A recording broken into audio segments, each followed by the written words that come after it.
Now there is I'm sorry, we have so little time. There is an MSNBC news reporter by the name of David Schuster who found himself in a little hot water and is now suspended because he suggested that Senator Clinton and yourself were, his quote was, pimping out your daughter Chelsea using her on the campaign trail.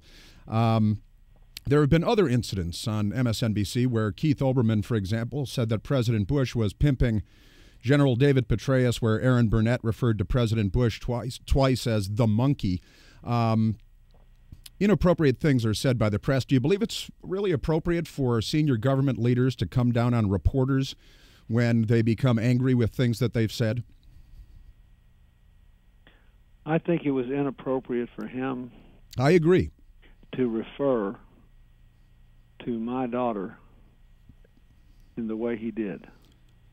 And I think it was representative of the kind of blatant, careless, crass, cruel remarks that are altogether too common. And I wouldn't use disrespectful language referring to General Petraeus or anybody else. But I think that it is remarkable how many sexist things have been said in this campaign that have not been reprimanded. Hillary never complains when people say things about her or me. But when he involved my daughter, she complained, and I think it was the right thing to do. Look, you think it was free speech runs two ways. They had to decide. MSNBC decided. They have certainly given their reporters a lot of latitude, their commentators, but free speech runs two ways. And yeah, when I think that when somebody says something like that, if he had made a racial slur against Senator Obama, he would have been fired. Well, in fairness, I don't think you have a doubt in the world about that. So, well, look, I agree that the comment was inappropriate, but my question really is whether it's appropriate for government officials, which your wife certainly is, to come down on news organizations and threaten news organizations because of words uttered by a news reporter. No.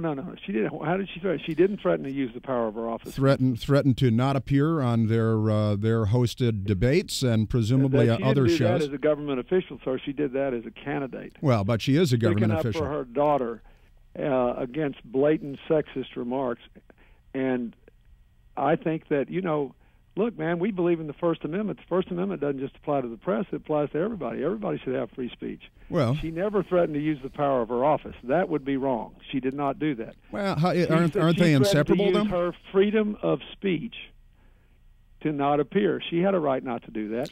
I don't recall any great criticism being leveled against all the people who said they wouldn't do a Fox debate or something. Well, that's right. I mean, there was no criticism leveled. But I think my view is these candidates are free citizens of the United States. They have the freedom to speak their mind, and they all should. Would it then be appropriate for President Bush, when Keith Olbermann said that President Bush was pimping General David Petraeus, would it have been appropriate for the White House and the administration, and your wife may hold this position soon, you obviously did hold the office, would it be appropriate for the White House and the president to come down on NBC for what Keith Olbermann said?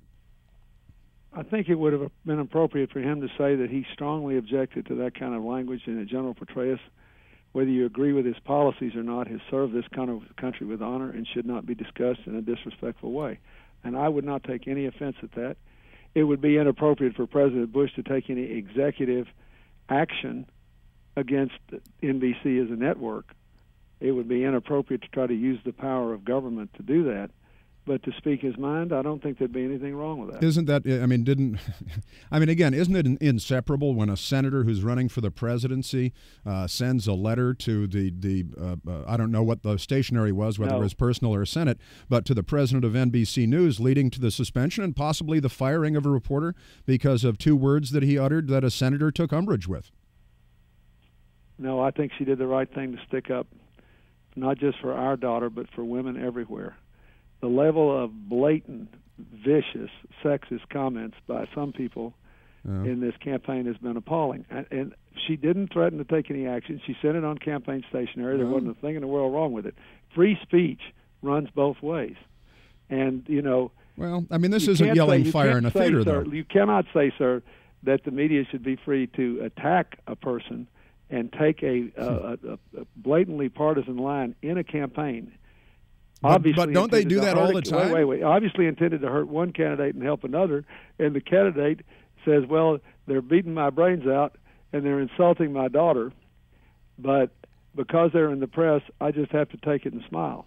I think all she did was stick up for basic human decency, and there's still a role for basic human decency in American life, and I hope in American politics. You know, the best thing that's happened in this campaign recently was a debate between Senator Obama and Hillary in Los Angeles. They both performed well. They were extremely courteous to each other. They treated each other decently, and yet they had a serious discussion about some of their differences, especially why Hillary believes that we have to have universal health care for everyone, just like every other wealthy country in the world, if we're ever going to get a hold of these costs and make life bearable for millions of American people, and why Senator Obama argues that if you make it affordable, everybody will buy it, even though most experts disagree with that. They had a good debate, and they treated each other with respect. They had their differences. So I think everybody on MSNBC and every other network, and you and everybody else, is entitled to their opinion. But this election is about the American people, and about their needs and about their future. And, you know, anytime anybody is out there hurling personal insults, it's an attempt to distract the voters and get them to stop thinking.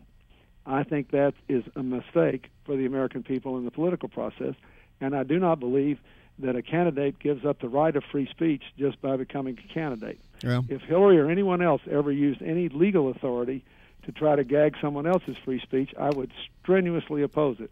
But she never did any such thing. She just stuck up for her daughter and for girls everywhere and women everywhere.